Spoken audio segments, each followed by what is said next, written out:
बिस्मिल्लाहिर्रहमानिर्रहीम। अस्सलाम वालेकुम नाज़रीन, मैं हूं कंबर ज़ैदी और YouTube पे आप ये मेरा प्रोग्राम देख रहे हैं। आज एक ब्रेकिंग न्यूज़ के साथ और वो ब्रेकिंग न्यूज़ जो है हामिद मीर से रिलेटेड है। हामिद मीर साहब ने क्या माफ़ी मांग ली है, हामिद मीर साहब ने क्या कुछ कहा अपने बयान में, वो बयान सामने आ गया और वो बयान में आपके साथ शेयर करूंगा। क्या हामिद मीर का प्रोग्राम कैपिटल टॉक जो कि जियो न्यूज़ पे 8 बजे नशर होता था वो दोबारा से चलना शुरू हो जाएगा? हामिद मीर साहब दोबारा आपके सामने जो है हाजिर होंगे। क्या मामला तय पा गए हैं, क्या सॉफ्टवेयर अपडेट हुआ, ये तमाम बातें आज इस वीडियो में हम शेयर करेंगे। हामिद मीर साहब ने जो है वो एक वजाहत दी है और वो Rawalpindi Islamabad union of journalist के नोट पैड पे, जो उनका ओरिजिनल नोट पैड है उस पर छपी है और वो वजाहत जो है उसमें उन्होंने माजरत की है। और वो माजरत क्या है वो मैं आपको जरा पढ़ के सुनाता हूँ। ये पूरा आपको पढ़ के सुनाऊंगा ताकि आपको पता लग जाए कि असल मामला क्या है। हामिद मीर साहब इसके हवाले से कहते हैं कि उन्होंने जियो की मैनेजमेंट को नहीं, ये वजाहत इस्लामाबाद और रावलपिंडी की यूनियन ऑफ जर्नलिस्ट को दी है। इस वजाहत में वो फरमाते हैं कि RIUG और नेशनल प्रेस क्लब की कमेटी ने हामिद मीर को 28 मई की तकरीर के हवाले से जो उन्होंने फौजी एस्टैब्लिशमेंट के खिलाफ की थी, हामिद मीर इस हवाले से हामिद मीर साहब ने कमेटी के सामने वजाहत करते हुए कहा, क्या कहा जी, गुज़िश्ता हफ्ते 28 मई को प्रेस क्लब इस्लामाबाद के बाहर PFUG के मुजाहरे में सहाफियों पर बढ़ते हुए हमलों की मजम्मत की जा रही थी और अफसोस का इजहार किया जा रहा था कि बाशमूल मुझ पर होने वाले हमले के इन हमलों को संजीदा नहीं लिया जा रहा। इस मौके पर चंद सहाफियों ने सख्त तकरीर की। मेरी तकरीर से पैदा होने वाला तासुर, गलत तासुर का मुझे बाखूबी एहसास है। यहाँ हामिद मीर साहब कह रहे हैं कि मेरी तकरीर से पैदा होने वाले गलत तासुर का मुझे बाखूबी एहसास है और मैं बगैर किसी दबाव के अपने ज़मीर, एहसास जिम्मेदारी और मुरवज्जा सहाफती इक़दार के तहत ये वाज़ेह करना चाहता हूँ कि मैंने न अपनी तकरीर में किसी फर्द वाहिद का नाम लिया और ना ही मेरी फौज से कोई लड़ाई है। मैं फौज का बहैसियत इदारा एहतराम करता हूं और मैंने सियाचिन से लेकर लाइन ऑफ कंट्रोल तक, फाटा से लेकर बलोचिस्तान तक फौजी भाइयों की कुर्बानियों को बहुत करीब से देखा है। और इसके बाद वो फरमाते हैं कि इनकी कवरेज को बाइसे फख्र जाना है। जी बिल्कुल। आगे मीर साहब कहते हैं कि मेरा मकसद हरगिज़ किसी की दिल आजारी और जज्बात को ठेस पहुंचाना नहीं था, लेकिन मेरे अल्फाज से पहुंचने वाली तकलीफ में तहे दिल से माजरत खा हूं। I should repeat it again. मेरे अल्फाज से पहुंचने वाली तकलीफ पर मैं तहे दिल से माजरत खा हूं। यानी जो उन्होंने तकरीर की थी उस पर बाकायदा तौर पर हामिद मीर साहब की जानिब से माफ़ी मांगी गई है और ये माफ़ी इसमें एड्रेस नहीं हुआ, ये माफ़ी पाक फौज से या अपने वर्ड से है उनके, या फिर पाकिस्तानी अवाम से है। और इसके बाद भी लिखा है, इसके साथ साथ हुकूमत से अपील करता हूँ कि सहाफ़ियों पर हमलों का सिलसिला रुकवाया जाए और इन हमलों के जिम्मेदारान को फिल फौर गिरफ्तार करके कानून के कटहरे में लाया जाए। इस ज़म्न में सहाफ़ियों के तहफ़्फ़ुज़ के सिलसिले में पार्लियामेंट में जल्द अज जल्द कानून साजी की जाए। आगे लिखा है, कमेटी इस बयान से इत्तफाक करती है और तवक्को करती है कि मामला खुश असलूबी से हल हो जाएगा। खुश असलूबी से हल होने के दो मायने हैं और उसके बड़े वाज़ेह मायने हैं।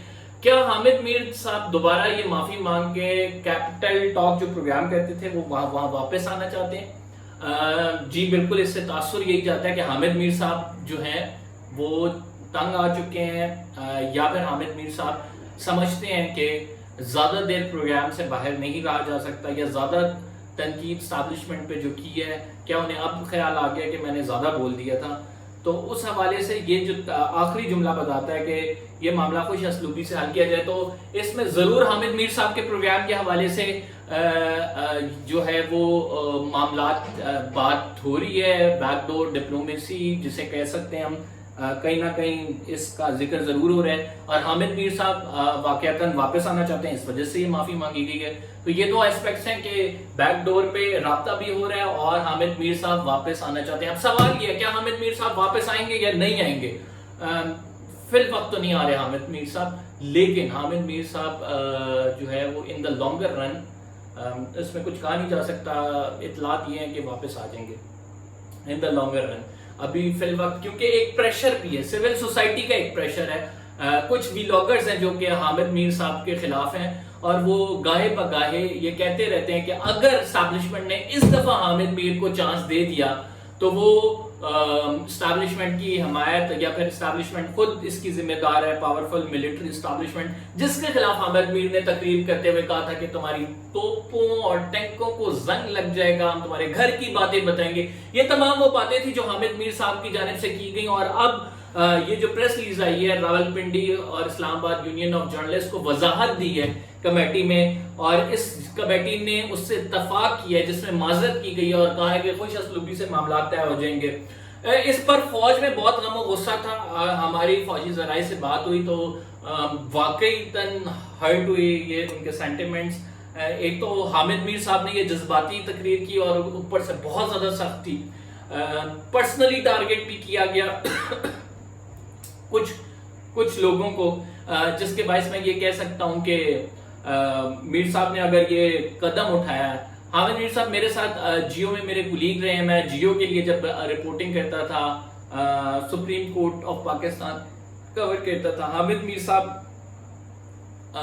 وہاں پہ رہنمائی بھی کرتے تھے اور حامد میر صاحب بتاتے بھی تھے. لیکن حامد میر صاحب گائے بگائے حامد میر صاحب کی ہسٹری رہی ہے, یہ کسی نہ کسی کنٹروورسی میں آتے رہے ہیں, اور اسی ایک کنٹروورسی کھڑی ہو گئی تھی. اور یہ اگر بات کیجئے صحافیوں کے رائٹس کے حوالے سے, بہت صحافیوں کی حمایت کرتے ہیں جو اینٹی اسٹیبلشمنٹ بولتے ہیں, ان کا ساتھ دیتے ہیں. اگر صحافی کو اینٹی اسٹیبلشمنٹ نہیں کسی ڈاکو نے بھی مارا ہے تو یہ اس کے لیے کھڑے ضرور ہوتے ہیں.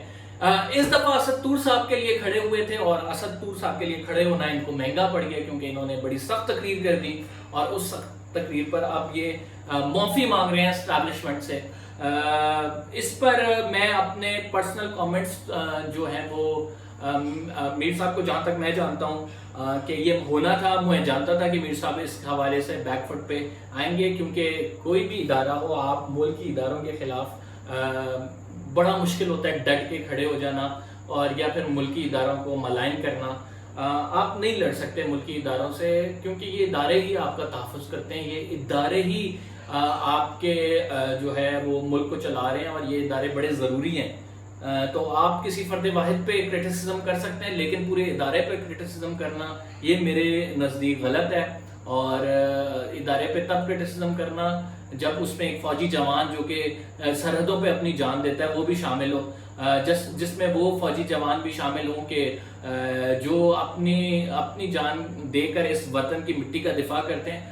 کچھ نہ کچھ لوگ کہیں نہ کہیں ایسے ضرور ہوتے ہیں جن کی وجہ سے معاملات خراب ہوتے ہیں, یا جو ہے وہ ایسی نوبت آتی ہے کہ تقریریں کی جائیں یا پھر کچھ کیا جائے. تو اگر آپ کو بہت زیادہ مسئلہ ہے تو کورٹ حاضر ہیں, کورٹ آپ کے سامنے, آپ کسی کو کورٹ میں لے کے جائیں, کسی کے حوالے سے کوئی بات ہے وہ کورٹ میں کریں, چوراہے پہ کھڑے ہو کے نہیں, نہ اپنی فوج کے خلاف اور نہ ہی کسی کے خلاف. خیر وہ احتجاج تھا, اس میں احتجاج میں تقریر کی گئی. اب دیکھنا ہے حامد میر کا پروگرام واپس آتا ہے یا نہیں. میری رائے اس میں یہ ہے کہ حامد میر صاحب کو فوری طور پہ واپس نہیں لایا جائے گا, البتہ کچھ عرصے بعد ان دا لانگر رن وہ ضرور اس دوڑ میں دوبارہ سے شامل ہو جائیں گے, کیونکہ وہ خود ارریلیونٹ رہ بھی نہیں سکتے, اور جتنا ان کا صحافتی کیریئر ہے ارریلیونٹ انہیں کیا جانا ایک مشکل کام ہے. تو یہ تمام چیزیں ہیں جو کہ آپ کے سامنے حاضر خدمت ہے. میر صاحب نے معافی مانگ لی ہے, حامد میر صاحب نے you can say soft where update کی جو ٹرم ہوتی ہے,